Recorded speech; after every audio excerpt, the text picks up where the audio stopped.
The following podcast is a presentation of Project Entertainment Network. Welcome to Vicious Whispers with Mark Tullius, your source for horror, sci-fi, suspense, and all things violent. Hey, what's up, guys? Thank you so much for joining me today on Vicious Whispers with Mark Tullius. Today we have episode 67. At the end of the episode, we will have Ain't No Messiah, chapter 15. Hopefully you guys are enjoying that one. I think there's 24 chapters altogether. So after this, we got about 9 more. Another thing I'll share today, well, actually, let's just go ahead and share that now. It's off of Untold Mayhem. Again, I forgot to look to see who the narrator is, but this is the short story Gone for Good. It's one of the very first short stories I ever wrote, also one of the first short stories that I published. I think I probably got paid $5 for it, so it wasn't a lot of money, but at the time it was enough to give me confidence to continue to write, to know that there were people that thought my writing was better than the other writing that had been submitted to them. So that definitely helped a lot. But let's go ahead and check this one out. It's a short one off of Untold Mayhem. You can check the details to see who narrated it.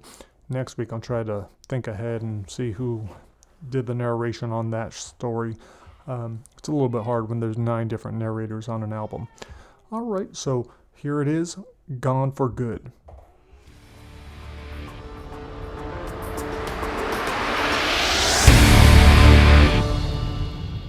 Gone for Good. This was the exact reason Joanne left Los Angeles and moved halfway across the country to a small town. This type of savage atrocity was only supposed to be committed by the filthy creatures that inhabited large cities. Gruesome murders weren't supposed to happen out here in the middle of nowhere. After one last look at the body, Joanne exited the bedroom and made her way toward Officer Donovan, who was pacing back and forth at the end of the hallway. Joanne asked, "Were you the first to respond?" Donovan said, "Yeah, Ken Moore was on the other side of town helping Miss O'Connor with her chickens. I was picking up lunch at the diner when I heard the call. Sure, I'm glad I hadn't eaten yet."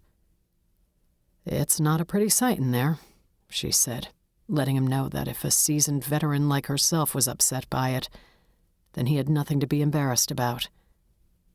God, she was just a helpless old woman, and the number of times she was stabbed, it's sick. Joanne shook her head. Someone the victim's age should be baking cookies for her grandkids or knitting a sweater. She had no business being spread across the bed, having spent her last few minutes on Earth as a human pincushion. "What can you tell me?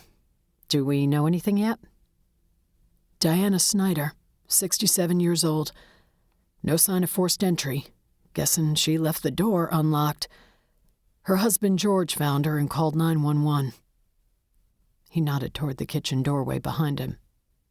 "He's in there. When I came in, he was cuddled up beside her." "How's he holding up?" "He stopped crying. I think he's in shock." "Okay, I can take it from here." "Care if I wait outside? I don't know if I can handle listening to him anymore. It's too damn sad." "That's fine. Start interviewing the neighbors. They were probably too far away to see anything, but you never know." Donovan hurried out the front door. Joanne walked toward the kitchen, took a deep breath, and braced herself. This had to be the absolute worst part of the job. She would rather examine a dozen mutilated bodies than interview one survivor, especially so soon after the incident. The distraught man sat at the small kitchen table, his once white T-shirt splattered with blood. Joanne slowly crossed the linoleum floor, giving herself time to steady her nerves and study him. The bony old man was a wreck, his wiry white hair scattered every which way, streaked a dark brownish red from having run his bloody hands through it. His bloodshot eyes were such a pale blue that it looked like the years had peeled away their brilliance. He had an average-looking nose, straight and without bumps, but a strand of clear mucus hung between the tufts of white hair that pushed from each nostril. Standing with her hand on the back of an empty chair, Joanne said, "Excuse me, Mr. Snyder?" The man looked at Joanne. "She's gone," he said, his voice cracked and desolate. "Gone for good." Gently, she asked, "Do you mind if I sit down, sir?" He clenched his hands. "Oh, God, I can't believe it." Joanne took a seat and offered him the package of tissues she kept in her jacket. His large round eyes overflowed with anguish. "It's George." Joanne set the tissues on the table, hoping he would use them to wipe his nose. George continued talking, oblivious to the gesture and the dangling string of snot about to drop onto his upper lip. "We were high school sweethearts, you know," he said, eyes fixed on his hands. Joanne nodded. In her 16 years in the LAPD, she had discovered that, if time permitted, it was best to let the survivors talk about other things before addressing the tragic event. It seemed to serve them as a type of security blanket that would lessen the impact of reliving the terrible trauma. George said, "Ever since she took the seat in front of me in freshman English, I'd stare at her auburn mane and imagine caressing it. She was beautiful." Joanne had never been loved by any one man for more than 5 years. But here was George, idolizing a wife he'd had for 50. "The first time she let me hold her hand, we were walking down Cherry Avenue, my arm burning from the weight of our school books. From that moment on, I never let go." Joanne was tempted to grab the tissues for herself. She couldn't let the tears flow. That would be unprofessional, even in this hick town. Joanne knew she should be asking questions in case the killer was fleeing the area. But she figured a few more minutes wouldn't hurt. Whoever had committed the atrocity had not been careful. They would have more than enough evidence to track down the animal. "We got married 48 years ago and had 3 wonderful children. We made them on that same exact bed that she was..." The old man looked at Joanne. Really looked at her for the first time. "Why did this have to happen? It wasn't supposed to. We were going to die together." Joanne cleared her throat. "I don't know. I'm so sorry." "She's only been gone an hour, but it feels like an eternity. I don't know how I'll ever make it without her." "You will," she said. "If only things had been different. I feel like it's my fault." "Did you leave the door unlocked?" "No, everything was locked. But this could have been prevented. She didn't heed my warnings." Joanne imagined his unsuspecting wife opening the front door and inviting the killer inside to use the phone, or perhaps the bathroom. George said, "And what a terrible way to go. Must have taken over 5 minutes, and she was alive most of it." There were 77 slashes shredding Diana's body, but only a few delivered to the torso. Joanne eased her chair back and asked, "Did you hear the attack?" "Is she still on the bed?" "George, where were you this morning?" He used the back of his hand to wipe his nose, dragging the slimy mucus across his cheek. "I was here all day." "In the backyard?" He shook his head. "I warned her to change. It didn't have to end this way."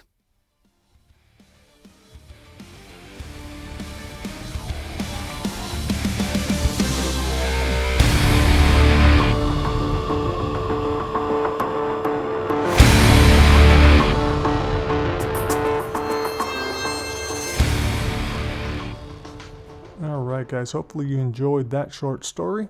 That was Gone for Good off of Untold Mayhem. Not sure if we're going to share a short story every week along with Messiah, but for now, I don't know, every once in a while, if the chapters aren't too long, I'll see if I could squeeze in two. Part of the reason for doing that is I also don't have a whole lot to talk about. I did just go on a trip to pick up my son in Arizona. He stayed with my mother-in-law and father-in-law for about 5 days, which was incredible.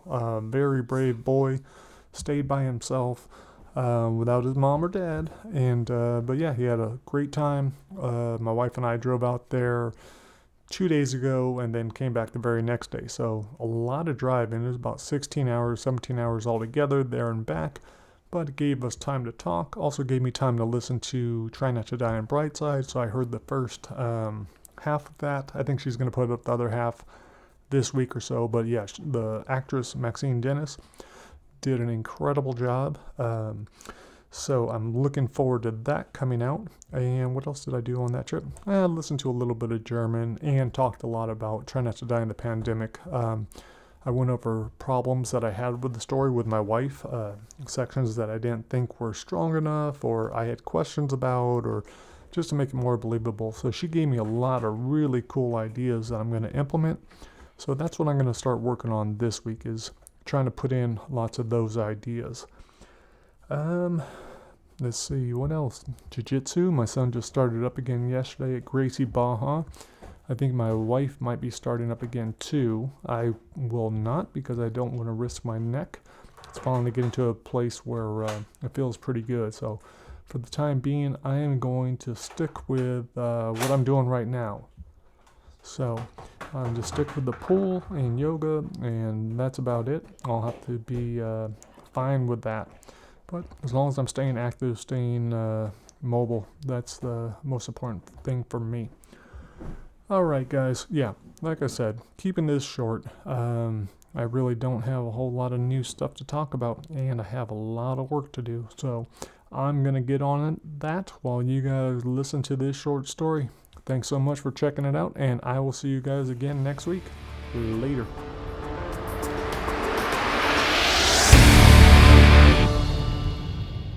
Chapter 15. I'd been living in Vegas for 15 months, keeping a low profile and using Charles as my last name, positive that it'd elude Father's search. The only time I ever left my studio apartment was for the gym or work. The bar was off the strip, but we got packed. Tough guys in fighting shirts that promised pain, girls with tight tops showing off their chests. It was Tuesday, about 1 a.m, and the local rush was over. I'd already restocked, so I leaned against the back of the bar and tried to ignore Jules's ass. Jules was the brunette bartender bent over the counter, giving the guys in front of her a great view, me an even better one. Her shirt was tight enough to see she didn't wear a bra, her leather skirt as short as they made them, no panties as usual. I tried not to stare, but she wanted me to. It was just looking. Jules had an incredible body, an ass just waiting to be smacked, a face prettier than any porn star's, and on that subject I was becoming all-knowing. First time that it had ever happened in my life. The one habit I was having a hard time trying to shake. If I'm not the Messiah, I'm burning for sure. And if I am him, I've got some explaining to do. But right then, it didn't matter, because Jules was slowly swaying back and forth as she laughed at a lame joke. The guys left with their beers. Jules tossed their tip into the nearly full jar, then whirled around with a sly smile. "Caught you again?" I wouldn't turn red. She loved seeing that. "You know I'm here." Like it was no big deal, she said, "You think about what I said? Amanda's off tomorrow. We'll be in bed all day." "You really asked her?" Jules looked at me like I was the crazy one. "She told you she wanted you to join us." "I don't know."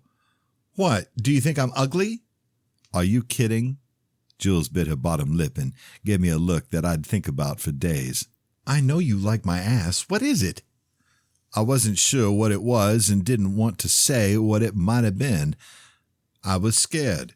It was wrong. Dirty. It was her girlfriend.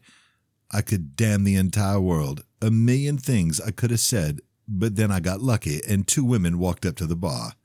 I nodded and said, "Customers." Well, think about it.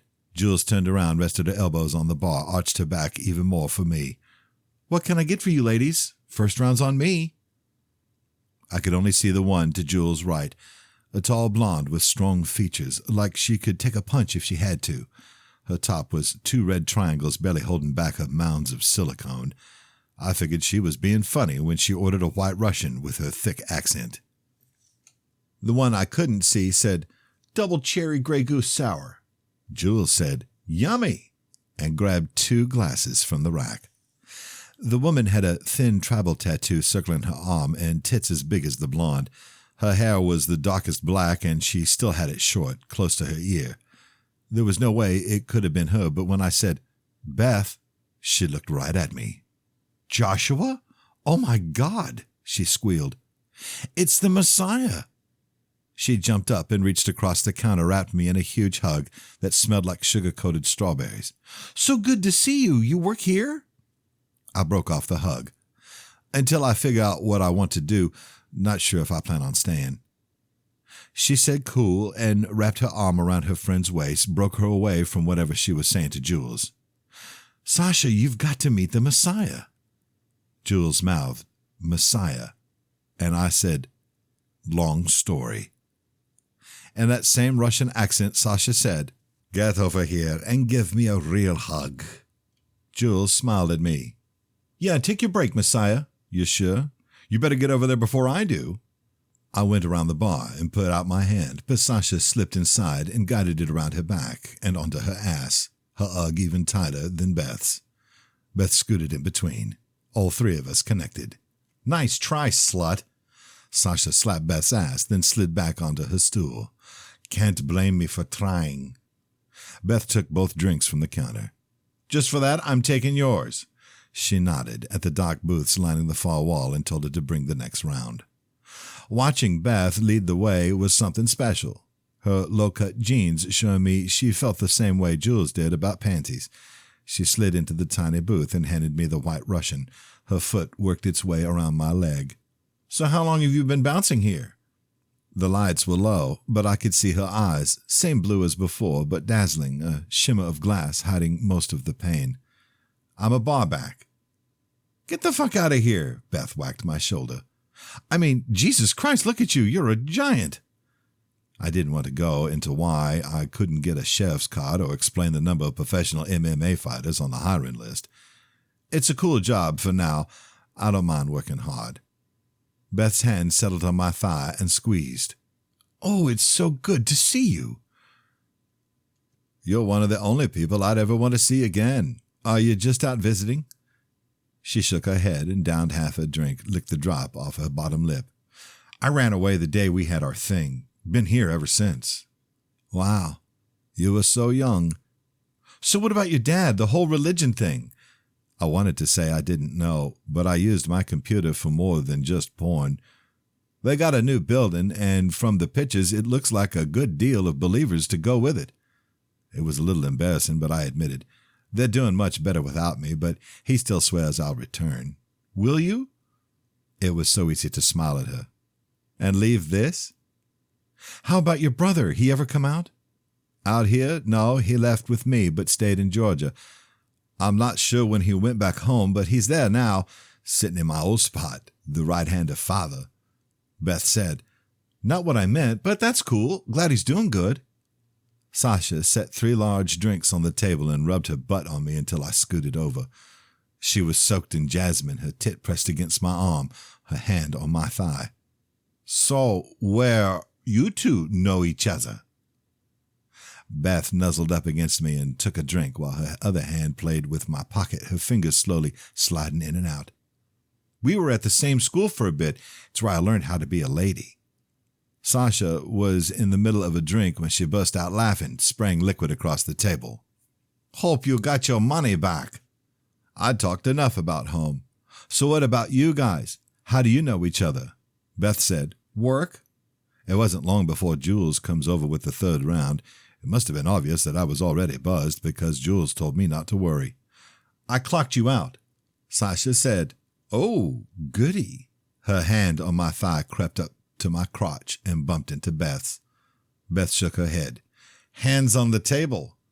You're no fun. You've got a man. That fat piece of shit. I just lives there. I don't fuck him. With a hand not protecting my package, Beth flashed her an okay. Yeah, right.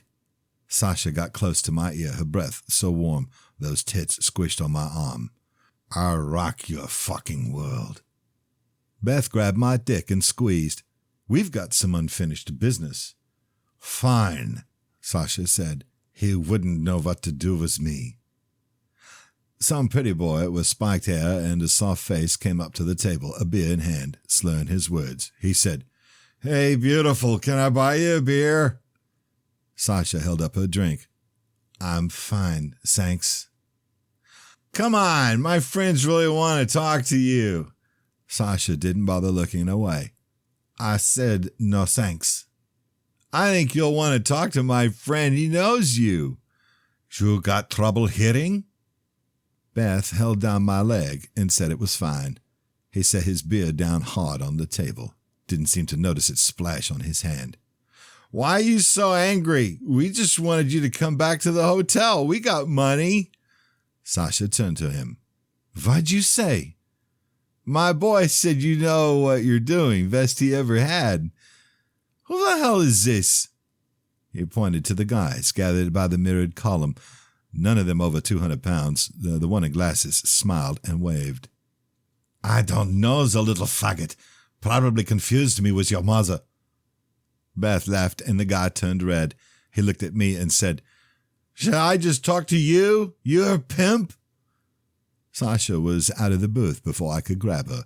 She threw her drink in his face. The ice cubes bounced off our table and Beth kept me back, set to trust her. If the guy could see what was coming, he probably would have covered up or said sorry, but he just stood there and laughed, used his shirt to dab his eyes. Crazy bitch! The glass was cocked over Sasha's shoulder like a baseball bat. She swung and let go of it split second before it shattered on the side of his head. Beth pushed me out of the booth. Get her! The guy dropped to a knee, but Sasha kept kicking him, screaming, I look like I need a pimp, motherfucker! Before I could get there, a fist connected with the side of Sasha's face, knocking her to the ground. The coward who did it never saw me coming. I smashed in the side of his head, sent him to the floor. The spiky head guy was back on his feet, his fist balled, his face all bloody. I told him not to do it, but he did anyway. My punch landed first, square in his mouth, and he joined his friend on the floor. The other three guys were frozen, all eyes on me. I commanded, Get these assholes out of here and never come back. They obeyed. It was a Tuesday in June, 115 degrees outside, but nice and cool inside my Lexus that was worth more than all three of my parents' cars combined. This car was only 2 years old and looked new, but Jules wanted a new one and was okay with me paying $10,000 up front. She knew I'd be good with taking over payments. I'd only had the car a week, and Beth hadn't seen it yet. The sun had just gone down and my windows had a heavy tint, but I stayed scrunched low in the front seat, completely still so I didn't rub the new work on my back. I'd just finished my 4th session on the piece, proof I'd never be the man Father promised.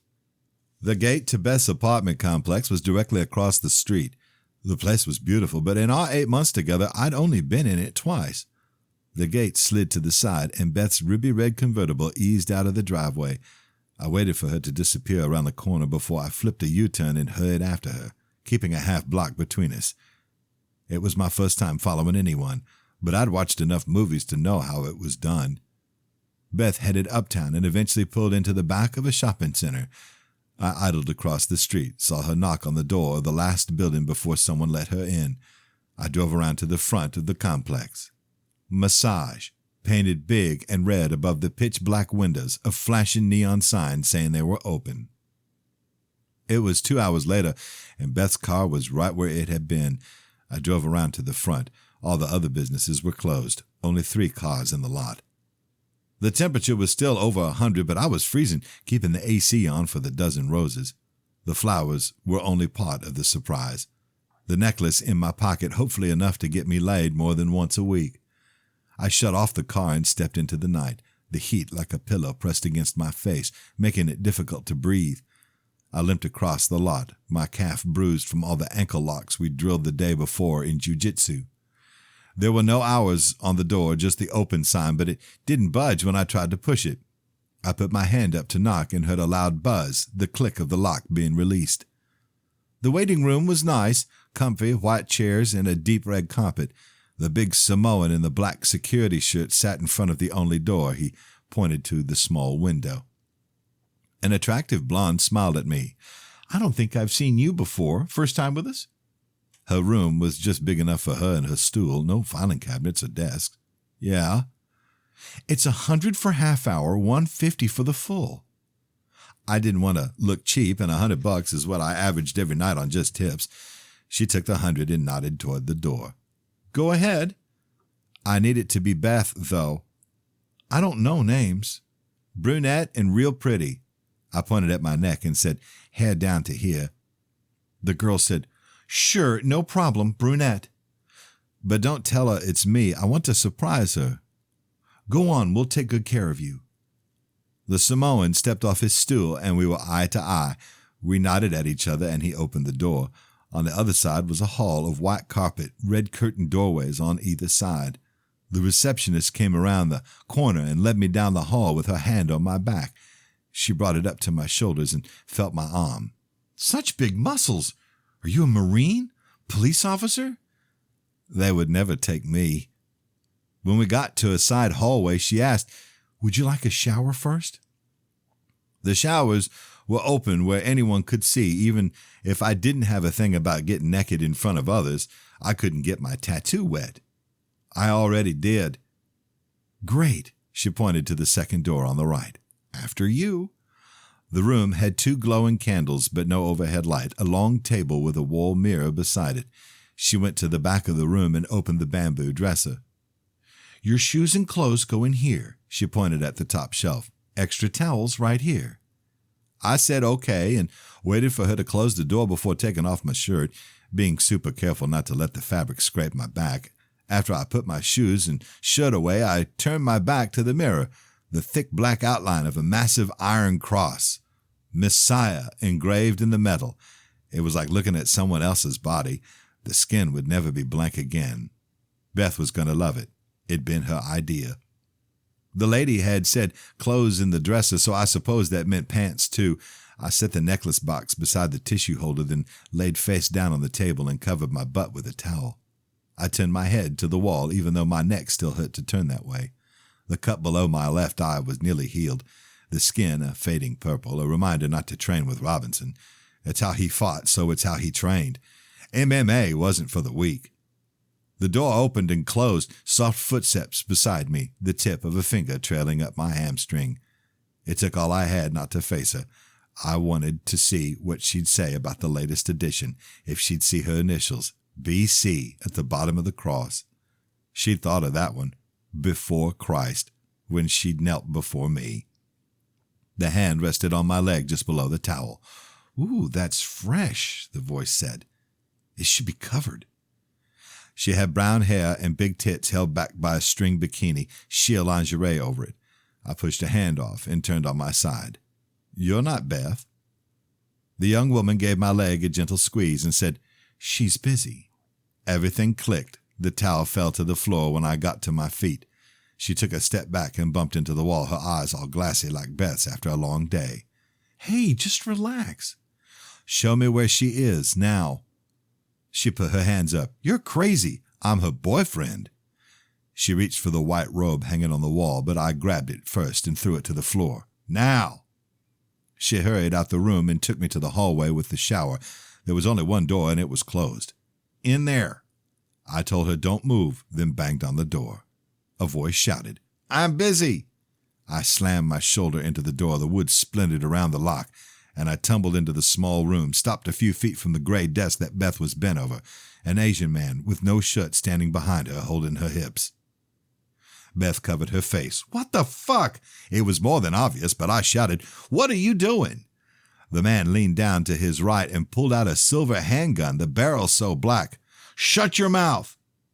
It was the first time I'd had a gun pointed at me, all my strength now useless. "You stay right there," He got back behind Beth, his other hand on her neck, smashing her chest against the desk. In fact, why don't you get on down? Get on down on your knees. I took a step back and said, I'm leaving. He cocked the gun and let out a low grunt as he pushed forward. Beth closed her eyes. Don't be dumb. Something cracked the back of my head and I dropped to my knees, my face inches away from her hands holding the edge of the desk, her knuckles white. She said, It's work. The following New Year's Eve, I spent alone with my movies. The one after that I was working Vegas's hottest spot thanks to Kyle, one of the pro fighters I trained with. There I was, 24 years old and averaging $300 a night telling people what they could do and where they could go, a job not too different from Father's, although he'd have been happy to make that much a week. That night I was stationed on the 5th floor, my back to the wall because I'd seen my share of sucker punches. The elevators were to my right, the glass-enclosed VIP booths 50 feet in front of me, the hallway to the VIP bathrooms behind me. The rest of the level was spread along the balcony to my left. Groups of idiots surrounding tiny tables with overpriced bottles, a 4-foot-high railing, the only thing keeping the morons from falling to their death on the dance floor below. The elevator opened and Kyle stepped out. Same black suit and earpiece as me, a mass of flesh herded past us, and he disappeared back inside without so much as a nod, neither of us talking since I put his boy Robinson in the hospital. I didn't want to hurt him, but Robinson was the one who took the sparring to the next level. The last ones off the elevator was a group of 5 girls wearing just enough not to get arrested. The leader of the pack, a chunky blonde in a see-through brown dress with no bra, grabbed a hold of a friend's hand and ran toward the balcony, screaming over the throbbing music. Hell yeah, Vegas, baby! Her hands huddled around her with their backs to the railing, everyone trying to fit in the picture. The massive Jumbotron countdown clock high above the dance floor displaying 11:29. They squeezed together and kept their painted smiles until the clock ticked over to the 30-minute mark. Massive flames shooting out from the screen in all directions, a wave of heat covering the club, everyone losing their fucking mind. I wiped off my forehead while the girls made their way to the crowded table where a bachelorette party was in full swing, groups of guys hovering nearby ready to swoop. Kyle and the elevator were back. I clenched my fists when the first guy walked out, a stocky Asian guy that looked like Beth's boss. It wasn't him, but he was still out there. Beth had texted me not to do anything stupid, said I should be glad they let me live. Shane, the biggest and blackest man I ever saw, filled the doorway that led to the 2 VIP boxes. His eyebrows were arched, his angry brown eyes on me. Just like Kyle, he wasn't ever going to let Robinson's accident go. The walls to the VIP boxes were glass so everyone could see who had coughed up $30,000 for a 5-hour party. There were only 3 couples in the room to the right, and none of the women were anything special by Vegas standards. No one who knew anything would ever say that out loud. Lucas, the muscular guy in blue jeans and green button-down taking up the couch, was not someone to be messed with. The real party was going on next door in the smaller room packed with people. The main players were the 2 white guys in suits who looked straight off Wall Street with their Cristal Magnums and fancy watches. Tammy, a tight little brunette, her black outfit barely covering her up, was working that side, taking tips down the front of her leather pants, between her tits, wherever they wanted. She must have seen the way I was looking at her because when she walked by to fill the drink order, she said, "I've got 3 fucking kids and no man." The elevator dropped off more drunken idiots, screaming, "Fucking Vegas!" Another wave of hot air rolled over the club, morons screaming as 11:40 ignited. A bleached blonde in a sheer white mini dress slid close to me. "Hey, Josh, what you know about those guys?" Tall one's Michael. The small one is his brother, Benji. Both seemed like douchebags. "Thanks, hon." She straightened my suit and asked, "Got an extra wristband for me?" "Sorry, Lanny, you know my rule." She left her hand on my belt buckle. "How come you're no fun?"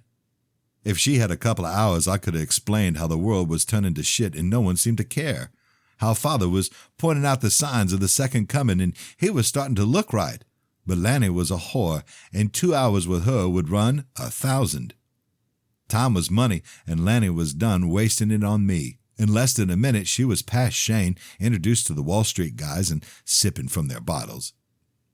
On the other side of the wall, Lucas and his friends were hugging the women goodbye. Zach, whose red shoes matched the flames tattooed on his neck, walked them to the elevator, a chubby one in black trying to hold his hand. He loaded them all in the elevator before slipping Kyle some cash.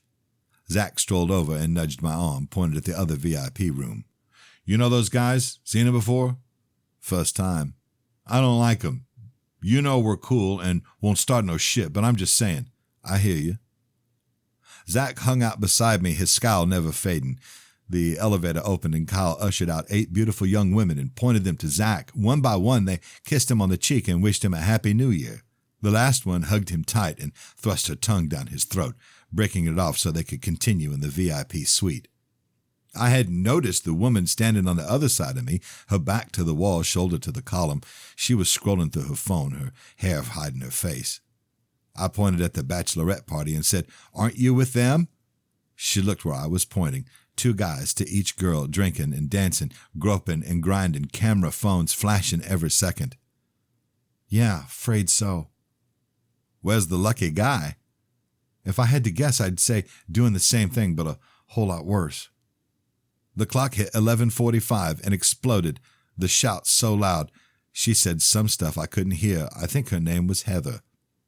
A bright light hit me. Shane with his flashlight. Michael, the older of the brothers, headed my way with Lanny. Heather said, "What's his problem?" I'd hurt someone that tried to hurt me, but his friends didn't see it that way. Robinson had kept tagging me with cheap shots, sneaking in elbows even though we weren't supposed to. I slapped a crucifix on him and didn't ease off the gas, snapping his neck, making it so he'd never fight again. It hadn't been premeditated, but one of the fastest times I'd ever cast judgment. Heather didn't need to hear any of that, and it was too loud, so I said, "Long story." Lanny led Michael by his hand, his eyes on her ass. I stepped to the side before they got to me, but he still stopped, waited until I met his eyes. Spit flew out of Michael's lips when he said, "There's a problem?" "Not at all. Go right ahead." He said, "Good," and licked the drool from the corner of his mouth, tripped a little on the carpet. The clock exploded into 11:50. A group of girls squeezed out of the elevator, yelling 10 minutes, their hands in the air. The balcony had to be close to capacity. A swarm of people as far as I could see. It was 2 girls per guy in Lucas's room, and more entertaining to watch than when the wives had been with them. The Wall Street room was packed, full of females except for Benji, the younger brother who was hunched over in the corner. Girls were pointing at him and making a face. I wasn't supposed to leave my post, so I flashed Shane, then the window. He waved me off but didn't move, so I went up to him and said, "That scumbag just pissed in there." The scumbag in question saw me pointing and puffed out his chest. "What?" He held up his hand. I thought about breaking his arm, but I needed the job. Shane said, "I got this." I headed back to my post where the bride had her arms wrapped around Heather. Heather eased her off and said, "I'm fine." If I hadn't known what day it was, I wouldn't have understood when she mumbled, "It's New Year's." Heather pointed at the table. "So go enjoy it with your friends." The girl grabbed Heather's hand and knocked the phone out. "Come on!" Heather pushed her away and bent down to get the phone. The bride wasn't listening, so I stepped in front of her. "I'm sure she'll be over in a minute." The bride smiled, wobbled back and forth. "Like my shirt?" It had been a plain white shirt, but it looked like they'd used the marker stuffed between her tits to write down different tasks. Kiss the bartender, get a condom from a guy, have a guy buy you a shot, spank someone, hard. Number 4 had 3 checks beside it. Grab a bouncer's dick. I said, "How nice," but didn't mean it, the words barely out of my mouth when she grabbed a hold of mine through my pants. Heather hit her hand off and said, "Cindy, leave me alone." 300 seconds to go. 11:55 exploded in a burst of fire and everyone screamed. Cindy stumbled back to her group that had moved to the packed balcony, fist in the air. She shouted, "Woohoo, Vegas!" I kept my eyes on the crowd because things were amping up, the heat becoming unbearable. Several of women were flashing their tits at the crowd below, guys shooting their hands in for free gropes. Heather was still beside me. I asked, "You okay?" "Yeah." "You don't sound it." She was staring at Cindy, bent over the railing, an older guy holding her ass, laughing as he posed for the camera. "That's my sister." "Oh, she's just drunk." There were people everywhere, standing room only and VIP. Shane wasn't at the door. He was drinking with Tammy and the brothers, surrounded by girls holding up bottles and snapping selfies. Benji caught me staring. He held up his bottle and said it big and slow so I didn't need to hear. Happy New Year, motherfucker. The music pulsed louder and faster. Another blast of heat, 11:56. Everyone counted down, found a friend or some stranger to cuddle up with. Fire burst every minute, sweat trickling down my brow, my armpits soaked. At 11:59, the blast came every 10 seconds, bigger each time. A fiery hell. It got down to 3, and Heather placed a sweaty palm on mine and gave me a soft squeeze. I hugged Heather as the new year exploded, purple and pink balloons pouring down all around us. Happy New Year. Hope the next one's better. She said, I don't want to spend it by myself. You get used to it. There were too many people in the VIP, no one at the door to stop others from rushing in. 2 girls on Lucas's side were pressed against the glass, mouthing for help. Michael had his hand down the back of Tammy's pants, his head back in laughter. She jerked away and turned to face him and the wad of bills he held as an apology. I was nearly to the door when Tammy put her hands by her side and let Michael stuff the bills down her top. He kept his hand there and pulled her close. She spun away and her top tore off, the bills falling to the ground. Shane finally saw what was happening and grabbed Michael from behind, but Benji had the giant bottle in the air. I tried to shout, but the words barely left my mouth when the bottle collided with Shane's head, dropping him, glass and champagne spraying all over the room. Girls screamed and ran past me. Tammy covered herself in the corner. I flew across the room, felt his face break under my fist. I braced for the blow from Michael, but it never came. Lucas dragging him away by a handful of hair. I appreciated the help, especially with Shane unconscious, but Michael's screams scared me. He tried getting to his feet, but they just skidded off the floor with Lucas pulling too fast. Once they were on the balcony, Lucas changed directions, let Michael bounce off his chest and onto the floor. Michael got up like Lucas was telling him to, but Lucas had the look of someone who had already had his mind set. His eyes flashed the same anger that shines in my family. I shouted, "Stop!" but Lucas was already moving. He stepped in close and blasted Michael, sumo style, caving in his chest and knocking him into the railing. The smack sounded like something broke. I grabbed hold of Michael's wrist and said it'd be okay, but Lucas came barreling into us and knocked him over the railing. Michael's fingers dug into my forearm, and he screamed something I couldn't hear as he hung below. I sat back as far as I could, yelled for people to help. It felt like my arm was ripping off, but I was more concerned he'd take me with him. Lucas leaned over, our heads only a foot apart. He reached out and grabbed a hold of Michael's right arm. "I got this, Messiah. You did good." Lucas had never called me Messiah before, never said more than 2 words. His grip on the suit sleeve was reassuring. My armpit felt like it'd tear in 2, and my grip was slipping, but I couldn't let go. "I got him." I had no choice but to trust Lucas. His lie only lasted 2 seconds without me. Michael's eyes as wide as his mouth as he plummeted down. Lucas pulled me back before Michael smashed below, and he wrapped me up in a hug and headed for the elevators. Keeping one arm around my neck, our heads connected. Lucas spoke like father, like he could not be ignored. "You go downstairs and tell them how we both tried saving this poor man's life." His other hand came back, shoved a wad of bills into my pocket. "That's enough to take a little trip." "What? Where to?" "You'll figure it out. Just don't come back for a bit." Once I was in the elevator, Lucas turned me around so we were eye to eye. "You're a good man. Do the right thing."